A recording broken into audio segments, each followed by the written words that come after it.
नमस्ते बच्चों, आज हम टॉपिक ले रहे हैं कोऑर्डिनेटिंग कंपाउंड या कॉम्प्लेक्स कंपाउंड का थ्योरी, वैलेंस बॉन्ड थ्योरी। अब वैलेंस बॉन्ड थ्योरी क्या कहती है? वैलेंस बॉन्ड थ्योरी कहती है कि जो कॉम्प्लेक्स कंपाउंड्स होते हैं उसमें मेटल और लिगेंड, इनके बीच में जो इंटरेक्शन होता है वो किसकी वजह से होता है? इन लिगेंड्स के लॉन पेयर डोनेटिंग की वजह से। तो ये लिगेंड्स क्या करते हैं? लॉन पेयर को डोनेट करते हैं, यानी ये जो बॉन्ड बनता है वो कोवैलेंट बॉन्ड है। ठीक है। दूसरा पॉइंट ये ध्यान रखना है कि जो मेटल है, अब इसको लॉन पेयर रखने के लिए वैकेंट ऑर्बिटल्स चाहिए, और ये जो वैकेंट ऑर्बिटल्स है वो सेम एनर्जीज के होने चाहिए, जिससे जो भी बॉन्ड बने वो सेम एनर्जीज के बने और डायरेक्शनल हो। तो ये बॉन्ड कहां से, ये ऑर्बिटल सेम एनर्जीज के कैसे आएंगे? हाइब्रिडाइजेशन से आएंगे। हाइब्रिडाइजेशन आपने 11th में पढ़ रखा है कि जहां पे सेम एनर्जीज के हाइब्रिड ऑर्बिटल्स बनते हैं। तो अब ये जो हाइब्रिडाइजेशन होगा कॉम्प्लेक्स कंपाउंड में, वो D2sp3 हो सकता है, sp3d2 हो सकता है, sp3 हो सकता है और dsp2 हो सकता है। इनमें से कोई भी, अगर sp3 है तो जो स्ट्रक्चर होगा वो टेट्राहेड्रल हो जाएगा, इन दोनों में ऑक्टाहेड्रल ज्योमेट्री होगी और dsp2 में स्क्वायर प्लानर होगा।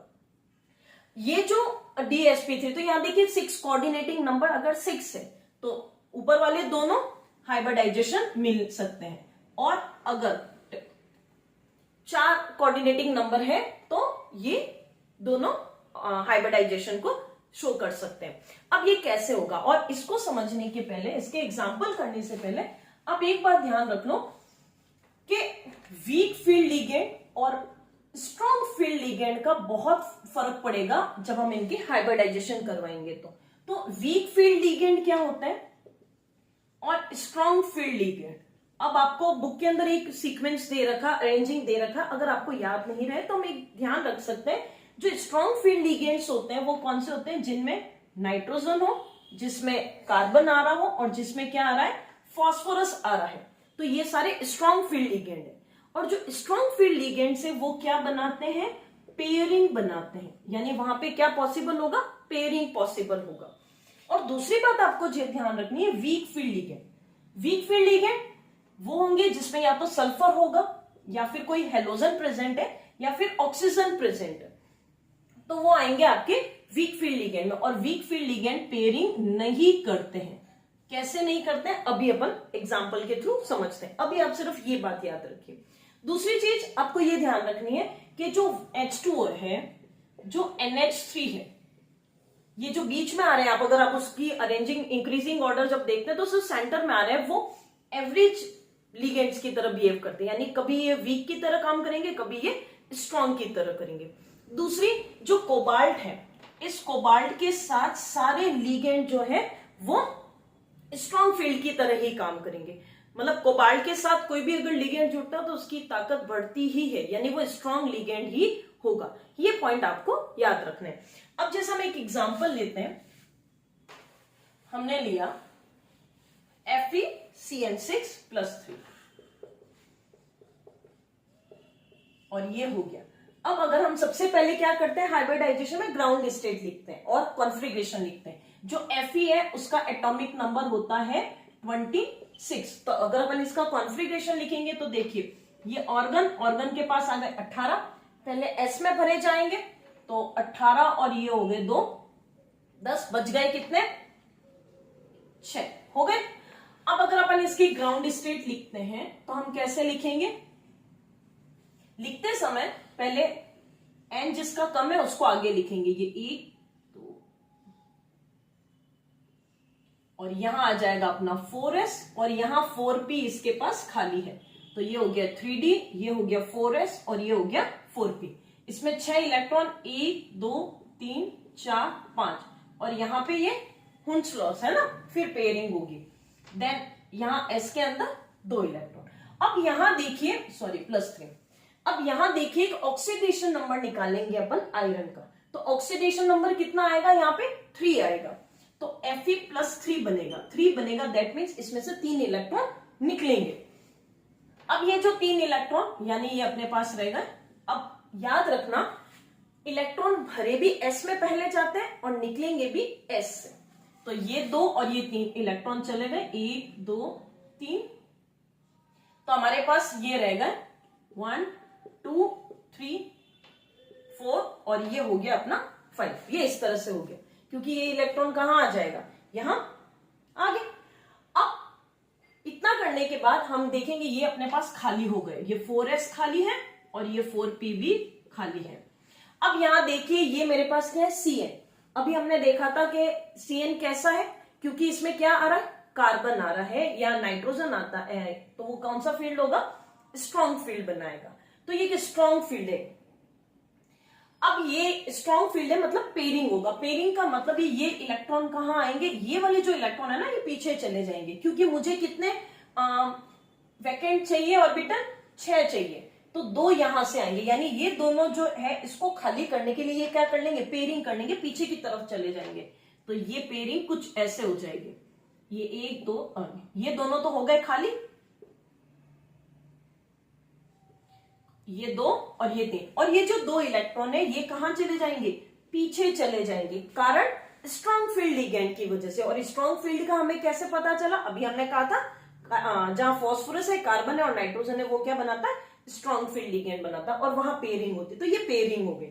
अब हमारे पास यहां पे ये D के 2 इलेक्ट्रॉन खाली है, ये S का ये ऑर्बिटल खाली, और ये 4p के 3 ऑर्बिटल हमारे पास ये खाली। तो ये सब आपस में मिलके हाइब्रिडाइज्ड 1 2 3 4 और 5 6, 1 2 3 4 5 और ये 6 हमारे पास क्या आ गए, आगे के D और ये हो गया sp। अब देखिए क्योंकि ये इनर d ऑर्बिटल यूज हो रहा है तो यहाँ पे स्पिन कैसी हो जाएगी, इसको हम कहेंगे ये लो स्पिन है, ये लो स्पिन है, ठीक है। और इनर ऑर्बिटल्स बनना है, इनर कॉम्प्लेक्स है, इनर है ना, इनर कॉम्प्लेक्स में कैसे स्पिन होगा, लो स्पिन। एग्जाम में आपको ऐसे ही पूछे जाएंगे, आपको ये सब बताना पड़ेगा। तो यहां पे ये जो Cn है उसके ये लॉन पेयर आ गए और इस तरह से ये बॉन्डिंग हुई। तो यहां पे लो स्पिन, इनर कॉम्प्लेक्स और हाइब्रिडाइजेशन D2sp3, और ज्योमेट्री कैसी हो जाएगी, ऑक्टाहेड्रल हो जाएगी। अब यहाँ पे कभी कभी आपको जो एग्जाम में है ना मैग्नेटिक मोमेंटम भी पूछ लेते हैं, या पूछते हैं कि भी ये पैरामैग्नेटिक है या डाईमैग्नेटिक है। तो हमें यहां से पता चलेगा, देखो यहाँ नॉन अनपेड इलेक्ट्रॉन कितना है, 1 है, यानी ये पैरामैग्नेटिक है ना। अनपेड इलेक्ट्रॉन प्रेजेंट होते हैं तो पैरामैग्नेटिक, और अनपेड इलेक्ट्रॉन प्रेजेंट नहीं होते हैं तो वो डाईमैग्नेटिक होगा। अब अगर मुझे इसका मैग्नेटिक मोमेंट निकालना है तो मैग्नेटिक मोमेंट म्यू निकालने का जो फॉर्मूला है वो है n+2, और ये n क्या है आपका, नंबर ऑफ अनपेड इलेक्ट्रॉन। तो अनपेड तो 1 है, तो यहां हो गया 1 1+2 और ये रूट में, यानी यहां हो जाएगा 3, तो ये √3 यानी 1.7 bm। तो ये क्वेश्चंस बनते हैं, आई होप समझ में आया होगा। एक और क्वेश्चन करके देख, इसी आयरन का H2O के साथ करते हैं, ठीक है, H2O6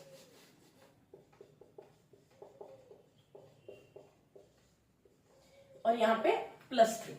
तो यहां पे भी अब हमें मालूम है कि वीक और स्ट्रॉन्ग, तो ये H2O क्योंकि ऑक्सीजन आ रहा है तो ये कैसा हो गया, वीक लिगेंड हो गया, यानी यहां पेयरिंग नहीं होगी।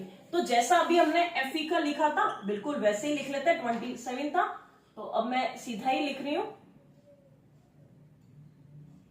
और यहां हो गया अपना 4s और ये आपका हो गया 4p। तो इसमें 6 इलेक्ट्रॉन,